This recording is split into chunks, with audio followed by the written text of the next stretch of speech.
Yalla, Shavua Tov, Shuv, on est là pour le deuxième cours sur Masechet Avot, pour l'élévation de Yohan Shalom Ben Chaim, puisque c'est sa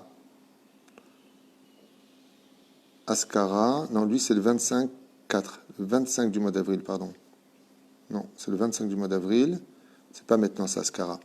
Donc là, le Shiur, c'est pour la Refoua Shlema de Frédéric Bat Huguet et Chai Ben Fortuné, acheté par Dan Labi. Donc voilà, Refoua Shlema, Refoua Tenefesh, Refoua Tagouf, Yutor Shar Ben Israël et tous les enfants d'Israël avec eux. Donc on continue donc automatiquement la liste. Autant pour moi, tout à l'heure j'ai vu 25, non c'est 25 Nissan et 25. Tu avais raison, ok. Animodé, j'ai pas de problème de reconnaître mes torts quand tu as raison. On est dans la 6e Mishnah de Maseret Avot, Perek Aleph, premier chapitre. Et nous allons voir ensemble, Be'ezrat Hashem, un homme très spécial, Rabbi Yoshua ben Perachia. Et pourquoi je dis qu'il est très spécial cet homme, ainsi que Nitai Arbeli, Kiblou Mehem, donc c'était les élèves de Yossi ben Yochanan, et de celui qui le précédait avant, Yossé ben Yoézer, exactement. Donc Rabbi Yoshua ben Perachia est un personnage qui fera beaucoup parler de lui. C'est un très grand Tana. Et il a eu, on va le voir ici, des enseignements qui touchent aussi son vécu. Pourquoi il touche son vécu? Puisque vous allez comprendre que l'élève de Rabbi Yoshua ben Perachia n'était autre que Jésus. Ce fameux personnage, dont la religion s'est créée par la suite, donc Yeshua. Et Rabbi Yoshua ben Perachia était le Rav de ce personnage qui va dévier dans l'histoire. Je rappelle qu'il était juif, donc, et il étudiait le Talmud, il étudiait chez son Rav. Il avait un Rav qui était Rabbi Yoshua ben Perachia.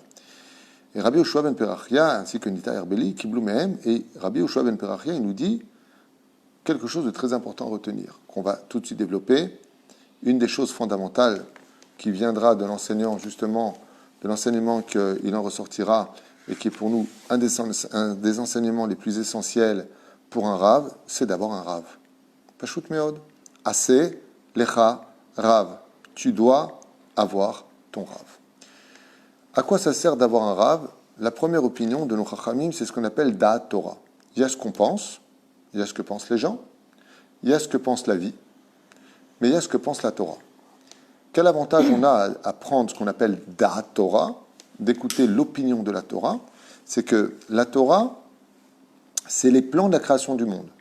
Ce qui fait que quand on veut savoir comment gérer son monde, au lieu de chercher et de casser des murs pour trouver la tuyauterie, par exemple, de ton immeuble, regarde les plans de l'immeuble. Donc, si tu veux savoir comment diriger ta vie dans ce monde, regarde ce que dit la Torah, puisque la Torah, ce sont les plans par lesquels le Créateur du monde a créé le monde. D'abord, il a écrit les plans comme un architecte, il a écrit la Torah, et ensuite, il a créé le monde par rapport à la Torah.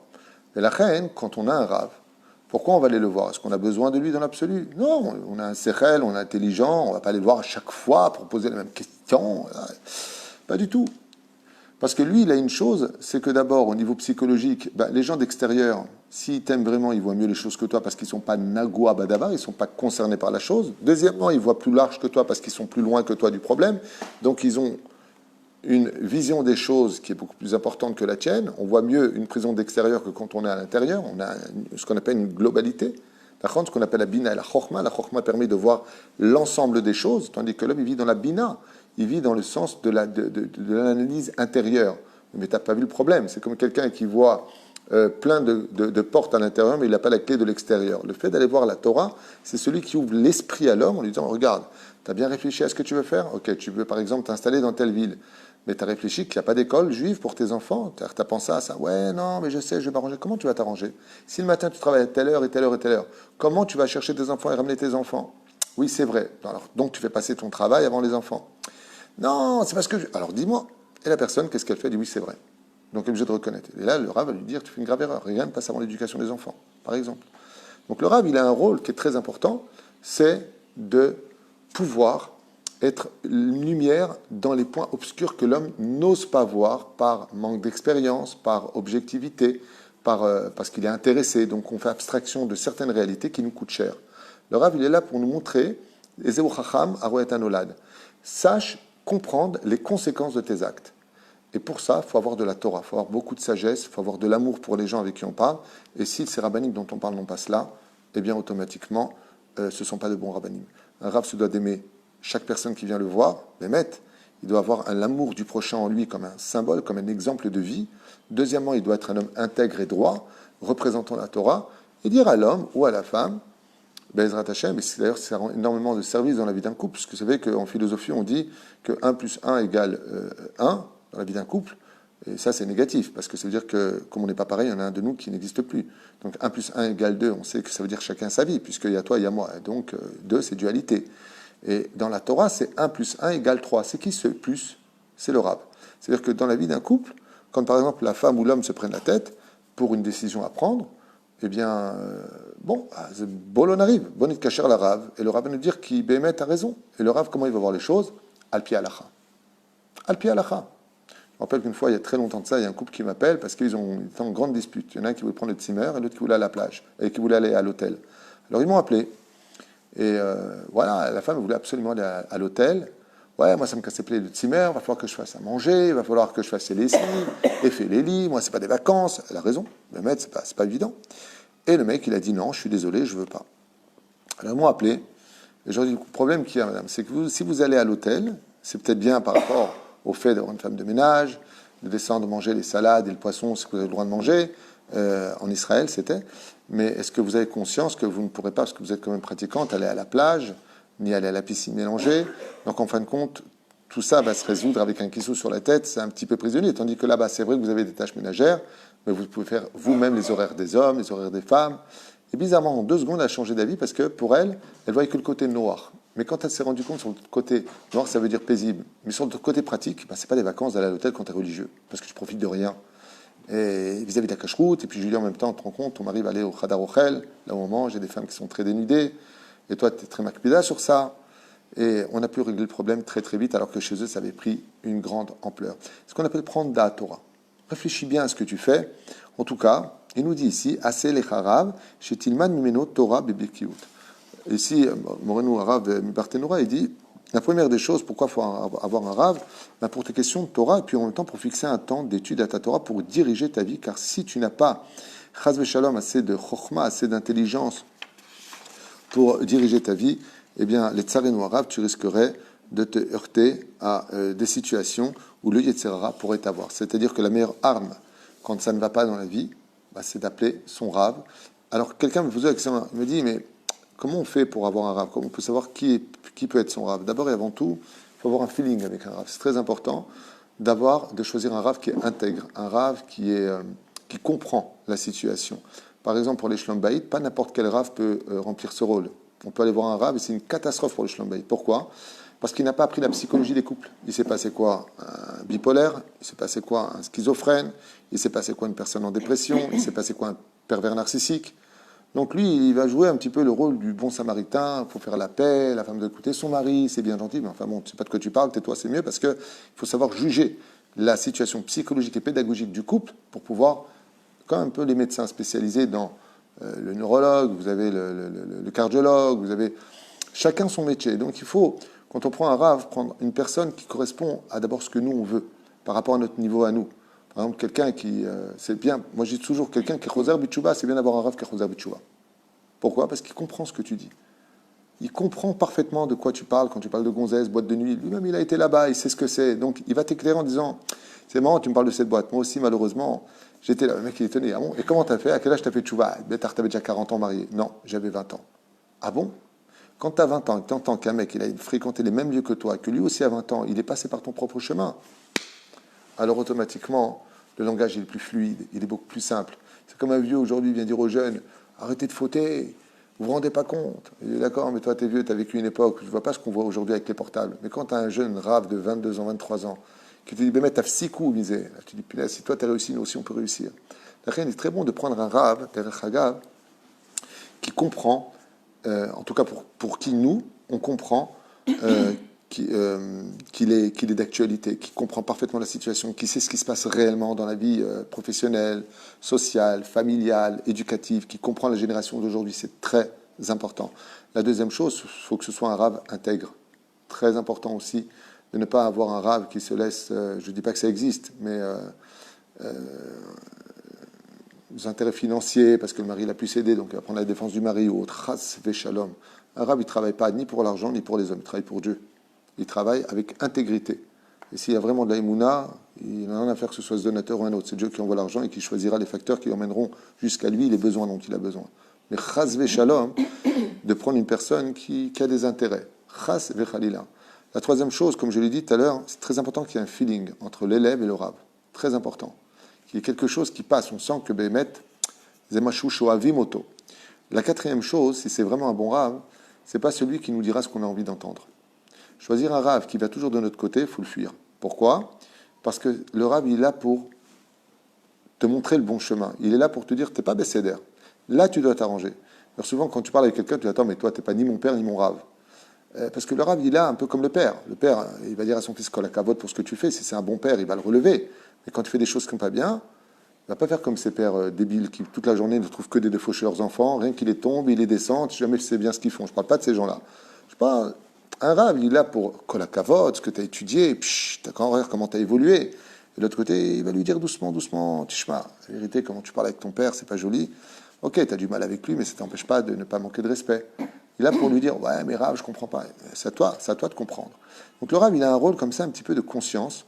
Et ce qui est sûr et certain, c'est que on doit se faire un Rav. Ça veut dire quoi, faire un Rav ? C'est pas moi qui vais le faire. Et là, Pérouche d'abord que j'adapte ma vie à la compréhension du Rav. Et si c'est un bon Rav en général, il arrivera toujours à faire de la lumière dans la vie du Juif. Pourquoi ? Parce que le Rav, il a un intérêt énorme quand il a un élève. Il a intérêt à ce que cet élève soit une lumière, parce qu'il va représenter le Rav. C'est très, très important. Rabbi Yoshua ben Perachia, quand il a vu Jésus dévier de son chemin, de la Torah, il a tout de suite renvoyé. Et vous savez, la première des choses qu'il lui a dit, nous savons, nous disent que Rabbi Yoshua ben Perachia, il a dit à cet élève-là, ne dis surtout pas que tu es mon élève. Et qu'est-ce qu'il a fait Jésus ? Ben, il n'avait plus de maître. Et automatiquement, qu'est-ce qu'il a lancé comme mode ? Pour ceux qui connaissent un peu la théologie chrétienne, ben, Jésus, il a dit, mon Rav, c'est Dieu. Moi, je n'ai pas besoin de Rav, je veux Dieu. Et il a créé sa première secte. C'est pas une insulte, hein, ne prenez pas ça mal. Regardez dans Wikipédia, le christianisme, ça a commencé par une secte. Parce qu'une fois j'avais dit ça, les gens m'ont dit, ouais, comment il parle, c'est une secte, c'est honteux. Ben, Wikipédia, c'est pas moi qui l'ai dit. Hein. Enfin bon, peu importe. Mais c'est très simple. Celui qui vit sans Rav, il faut savoir qu'automatiquement, il va devenir son propre Rav. Et sur ça, la Mishnah va nous apprendre plus tard, Albinat Tishain. Tu n'as pas le droit de compter sur ta propre, de t'adosser sur ta propre conscience. Comme a dit le Rav Cherki, on ne peut pas être Rav dans ce monde si, deux choses importantes, si on n'a pas de Rav soi-même. C'est-à-dire, un Rav a toujours son Rav. Même des fois, tu vas voir ton Rav. Est-ce qu'il peut avoir un Rav des fois, comment, est-ce qu'on peut avoir un Rav qui est décédé ? Oui, mais il faut qu'il soit attaché à un Rav qui est vivant aussi. On peut tout à fait garder Rabbi Nachman de Breslev, surtout Egan Alenu, ou Rabbi Lubavitch, ou Rav Ovadia Yosef comme étant... Ouais, il n'y a pas de problème. C'est notre Rav au niveau de l'idéologie de nos vies. Aval, on est obligé d'avoir un Rav. On ne va pas aller sur la tombe poser des questions ou vivre toute notre vie avec Igrot Kodesh. Il faut aussi avoir un Rav. Pourquoi ? Parce qu'on ne veut pas vivre dans les illusions, même si c'est très fort, Igrot Kodesh. Moi, je trouve ça incroyable, ce livre. Les réponses, des fois, sont foudroyantes. Ou alors... l'écouter Etzot de Rabbi Nachman de Breslev, quand tu poses une question, bah, tu tombes dessus, tu dis mais c'est pas possible, c'est trop. Alors tu réessayes, hop, bam. Mais ce sera jamais aussi précis que d'aller voir un Rav qui est rempli de sagesse et qui va te répondre, parce que tu as besoin de communiquer avec lui. Mais la reine, pourquoi je vous ai parlé de ça ? Parce que justement, ce qui s'est passé avec Rabbi Yoshua ben Perachia, c'est qu'il doit avoir un Rav. Et on a vu que son élève, donc JC, bah, lui, la première des choses qu'il a fait, c'est qu'il s'est débarrassé de cette notion de Rav et qu'il a enseigné une chose. Maintenant, c'est l'homme et Dieu. Faire très attention à ce genre de langage, c'est anti-Torah, c'est anti-Pirkei Avot. Et en général, les gens qui parlent comme ça, ce sont des gens qui ne travaillent que pour eux-mêmes. Ça veut dire que leur seul but, c'est qu'eux deviennent le messie des autres. C'est là. Faire très attention à ça parce que l'histoire se répète et on est dans une génération où toutes les semaines, tu as un nouveau machar qui se lève, c'est moi, n'écoutez que moi, il n'y a que moi qui sais la vérité, les autres ne savent rien. Ils vont trouver des défauts chez tout le monde, mais vraiment chez tout le monde. La critique est large chez tout le monde et il n'y a que qui sont bien, il n'y a que qui connaissent tout, il n'y a que qui comprennent tout, il n'y a que... Voilà. Faire très attention à cela. Tu as le droit de ne pas être d'accord avec les autres, mais ça ne te donne pas pour autant le droit de les critiquer. Et ça a été exactement la devise de cette première situation qui est venue. C'est qu'il a perdu son Rav, donc Rabbi Yoshua ben Perachia, qui était l'élève de Jésus. Jésus perd son Rav et automatiquement, qui était le maître, oui, eh ben, il le perd et automatiquement, il se perd. Automatiquement, ça mène à la perte. Quand tu as plus de Rav, il faut savoir une chose, un dicton des sages, j'ai oublié où je l'ai lu, qui dit « Tout celui qui dit des mal des rabbanim finira automatiquement par critiquer Dieu lui-même. » Parce que, comme le dit Srazal, le Rav n'est autre que l'entonnoir par lequel le Créateur du monde s'adresse à l'ensemble de l'humanité. La reine, il faut un Rav. C'est pour ça que dans toutes les religions, nous on a les rabbanim, les autres vont avoir les curés, les autres vont avoir l'imam, l'autre. Il y a toujours une espèce d'intermédiaire pour pouvoir faire passer un message qui soit compris. Parce qu'on ne peut pas comprendre tous le message de Dieu. Pour ça, il faut vraiment la rédemption finale, où, à ce moment-là seulement, l'homme n'aura plus de Rav, n'aura plus de Travruta, ce sera lui et Dieu. Donc cette idéologie existe, mais dans un temps précis, et non pas avant leur temps. C'est bien. Donc je referme cette parenthèse. Est-ce qu'un Ashkenaz doit avoir un Rav Ashkenaz? C'est mieux. Non, pour le Moussar, alors pour un Ashkenaz, c'est bien d'avoir un Rav Ashkenaz pour les halachot. Pourquoi? Parce que, par exemple, pas tous les rabbanim sfarad sont experts dans les halachot ashkenaz. Et un ashkenaz, il va suivre les halachot ashkenaz. C'est très important. Au niveau, par exemple, de la Gemara, au niveau du Moussar, des conseils, c'est pas important qui est ton rab. Il soit Lubavitch, il soit Breslev, Mazemeshane, s'il est rempli de sagesse. Il y a des grands Torahs qui appartiennent à certains mouvements ou mouvances. C'est pas un problème s'il est rempli de sagesse, qu'il est intelligent, qu'il sait comment te diriger, que c'est un homme qui travaille vraiment pour Dieu. La malo. Même il a une kippas rouga, si c'est vraiment un bon rave, tu vas me dire quoi? Alors parce qu'il est kippas rouga, moi je suis kippas shchora, je ne peux pas l'avoir comme rave. Ma pita, moi j'ai eu le mérite d'avoir le Rav Zuckerman, qui avait une kippas rouga pendant 2 ans, c'était mon rave attitré, je ne faisais rien sans lui. C'est même lui qui m'a marié avec ma première femme, Zechon Libracha. Et Baruch Hashem, c'est un homme qui est rempli d'une grande sagesse, qui est takif Batora, qui connaît parfaitement la Torah. Mazek Ashour. Ce qui compte, c'est d'avoir un bon juif en face de soi, qui, Bezrat Hashem, saura nous diriger. Et peu importe qu'il soit Breslev, Lubavitch ou autre, c'est pas important. Le mec, il est arabe, il est belge. Il est rempli d'une très grande sagesse. Maintenant, lui, il est Mizrochnikim, il est Léoumi, il a une kippas rouga, mais son rave, c'est pourquoi pas. Au niveau des halachot, par contre, tu ne peux pas aller le voir. À moins que son rave est tellement grand en Torah qu'il connaît la halachot du Rav Ovadia Yosef. Il va dire, voilà, Fi Amaran, Rav Ovadia Yosef, dans vous, votre chita à vous, parce qu'ils ont leur rave, ils ont leur Shulchan Aruch, comme les Lubavitch, qui ont le Admor Azaken, surtout Yegan Alenu. Donc, chacun va suivre son kivun. C'est très important. Est-ce que de suivre des cours, ça suffit pour avoir un rave? D'écouter que les cours? Si vous écoutez des cours, d'abord et avant tout, il faut avoir un rave. Il n'y a pas marqué Aselecha Rabbanim. Tu ne peux pas avoir le rave un tel, le rave un tel, le rave un tel, le rave un tel, ce sont mes Rabbanim. Non, Aselecha, Rav Lecha. Tu dois avoir ton rave. Et tu suis ton rave. Parce que sinon, qu'est-ce qui va se passer? Celui qui a plusieurs raves, en fin de compte, il pourra faire ce qu'il veut. Parce que comme il n'y a que des marlocotes entre tous les rabbanim, si je dis, là, je vais selon le Rav, je vais aller selon le Rav Ben Sion Abba Shaoul, là, je vais aller selon le Rav Messas, là, je vais aller selon le Rav Ovadia Yosef, là, je vais aller selon le Rav Baïta Yehoudi, dans ce cas-là, c'est l'anarchie des halachot. Parce que comme il n'y en a pas un qui va être d'accord avec l'autre, en fin de compte, tu vas tout te permettre. Et ça, c'est interdit. Si tu suis un Rav, si ton Rav à toi, c'est Rav Ovadia Yosef, c'est Rav Ovadia Yosef. Mais tu ne commences pas maintenant à jouer en disant, oui, mon Rav, c'est Rav Ovadia Yosef, mais là, je ne suis pas d'accord. Anda Barkazé. Assez les Rav. Mazé assez. Ce qui te dit, tu fais. C'est le secret du mot assez les Rav. C'est pas toi qui vas former ton Rav. Ça veut dire, si tu as un Rav, c'est pour faire ce qu'il va te dire et non pas pour écouter sa DA en disant, bon, j'ai écouté ce qu'a dit le Rav, c'est mignon. Pitom, fais pas perdre de temps à un Rav. Et la bracha de la réussite d'un Rav, c'est quand on fait ce qu'il dit. C'est-à-dire que ce que je veux dire, c'est horrible à entendre, mais il faut le savoir. Même quand un Rav se trompe, attends, mais le mec, tu vas me dire, attends, mais le Rav, t'es gentil, mais quand il boit du coca, il rote, il se mange des voyous, il pète. C'est-à-dire, c'est un humain. Ok, on est bien d'accord. C'est pas du sang bleu qui roule dans ses veines. Il peut se tromper. Pourquoi je lui ferai confiance? Écoutez bien la réponse des sages.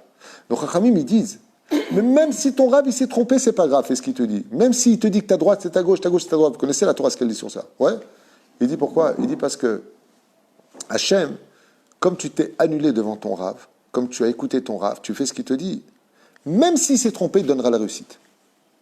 En fin de compte, il va donner la réussite. Pourquoi? Ça s'appelle Emunat Rachamim. J'ai eu la Emunat dans mon Rav. C'est pour ça que très souvent, je le dis souvent d'ailleurs dans mes shiurim, des fois tu vas voir des charlatans, même des charlatans, des mecs qui ne veulent, qui veulent que l'argent des gens et qui veulent que du respect du kavod. C'est tout ce qu'ils veulent. Ok? Et ils vont te dire des trucs et d'un coup ça va se faire. Il dit, ouais, mais il est vachement fort. Attends, je suis parti le voir, tu sais ce qu'il m'a dit, ben, voilà ce qui est arrivé. Mais tu n'as rien compris, Baba. Excuse-moi, mais tu n'as rien compris. C'est parce que tu lui as donné ta émouna, que pour toi c'est un grand rave, que tu as fait ce qu'il t'a dit, que la émouna Trachamim va créer la réalité de ces mots à lui. C'est pas lui en réalité qui a créé ça. C'est toi par ta émouna sur lui. Voilà. C'est pour ça que JC, d'ailleurs, l'avait très très bien compris. Croyez en moi et vous serez sauvés. Comme je sais que je vais raconter des choses qui ne sont pas à dire, si vous croyez en moi, ça va se réaliser. Il y a quelqu'un qui pose la question justement par rapport à JC. Est-ce que c'est pas la faute du Rav qui l'a élevé que JC est devenu comme ça? Alors, ça m'ennuie un peu parler de ça parce que c'est une Mishnah. Je ne voudrais pas parler de la chrétienté. J'ai rien contre les chrétiens et j'ai rien contre les goïms. Au contraire, j'ai beaucoup d'amis qui ne sont pas juifs et j'ai rien contre tout ça. C'était juste une parenthèse importante parce que JC n'avait pas de rave. Et c'était important de le signaler parce que ça a créé une nouvelle religion. Et tous les couples et tous les juifs qui vivent sans rave, eh bien, se créent leur propre judaïsme. Et ça crée énormément de dégâts dans la vie des couples, de la famille. C'est des jugements. C'est dommage parce qu'il faut un exemple à suivre. L'histoire de JC, c'est une autre histoire. JC, le problème qu'il avait, c'est que c'était un grand Talmid Chacham. Il connaissait parfaitement la Torah. On a des témoignages de lui qu'il étudiait même la Kabbalah, hein, très haut degré, même qui disent qu'il s'était inscrit, gravé sur sa peau, et même qu'il s'est tatoué sur sa peau des noms divins pour faire des miracles. Parce qu'il paraît. Moi, j'en sais rien, j'y étais pas. Mais c'était un homme à femme. Comme ça explique le Talmud, quitte à en déplaire à beaucoup de gens. C'est qu'un jour, en rentrant dans l'auberge, il a dit à Rabbi Yoshua ben Perachia, il lui a dit, comme elle est belle, alors il lui a dit, Nachon, c'est une très belle auberge. Il lui a dit, non, je parlais de l'aubergiste. Quand Rabbi Yoshua ben Perachia, il a compris que c'était un homme qui regardait les yeux des femmes et qui était intéressé par les femmes, eh bien, il s'est levé tout de suite et il l'a quitté. Chaz Bechalil a d'abord un élève qui est un homme à femme. Et comme on le dit d'ailleurs à Kippour pour le Kohen Gadol, on jugeait bien le Kohen Gadol pour être sûr que ce n'était pas Shelo Choshishim Alav, que ce soit un homme à femme, comme ça dit la Mishnah. Et donc, qu'est-ce qu'a fait Rabbi Yoshua ben Perachia? Il s'est levé, il est parti, il a fait son Kirat Shema, et son élève est venu le voir en lui demandant pardon. Seulement, comme il était dans le Kirat Shema, il n'a pas pu lui répondre. Il croyait que son maître ne lui pardonnerait jamais cette erreur. Et donc, il est parti. Et quand il est parti, il y en a qui disent qu'il a pris les rouleaux sacrés de Rabbi Yoshua ben Perachia et qu'avec, il a commencé à embrouiller les gens en faisant des miracles. Aujourd'hui, qui était rien d'autre que de la prestidigitation et même peut-être de la Kabbalah maasite sur le sujet. Dans un couple, qui choisit le Rav? À partir du moment où une femme se marie, non, on entend. À partir du moment où une femme se marie, elle suit le mari, le rave du mari. Mais ça peut être très dangereux qu'une femme ait son rave et que le mari ait son rave. Comme l'Halakha nous dit que la femme suit les minagim de son mari, donc celle qui est algérienne, qui a eu la chance d'épouser un Tunisien, par exemple, c'est une blague, eh bien, c'est le cas de ma femme, elle devient,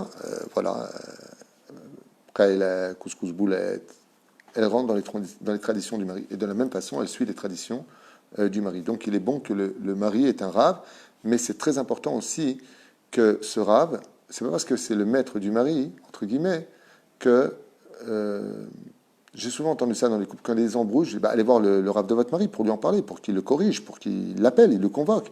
Elle me dit non, mais il est complètement avec mon mari, le rave. J'ai même pas, quand je viens lui parler, il me dit pas vous. Alors, Bevadaï, que ça, dans ce cas-là, il y a un très très gros problème et il faut aller voir un beddin. Dans ce cas-là, pour essayer de régler le problème, pour mieux comprendre la situation, parce qu'il est interdit d'écouter un seul son de cloche et de faire des dons et de dire au rave, ma femme me casse les pieds, et puis on lui prend la tête et on le formate un petit peu comme on a envie de le faire.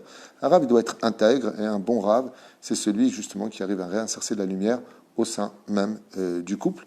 Mais si vous me posez la question dans le couple, il y a un rave pour les deux, et surtout pas deux, parce que sinon c'est une grosse guerre. Et c'est le mari qui choisit. En général, c'est le mari qui choisit. Tout comme c'est le mari qui choisit le rave pour les mariés, en général, la tradition, c'est le khatan qui choisit le rave. C'est là. De la même façon, quand on se marie, maintenant, si le mari n'a pas de rave et que la femme lui dit, écoute, moi j'aime bien ce rave-là, le rave un tel, sans donner de nom, et que le mari il est d'accord, ils appellent le rave, voilà, est-ce que vous acceptez d'être notre rave pour nous guider dans la vie? Et une Gemara, c'est pour. Avec l'aide d'Hachem, ils y arriveront grandement. Et si maintenant il n'y a pas de feeling entre le rave et l'épouse? C'est entre le rave et l'épouse, s'il n'y a pas de feeling.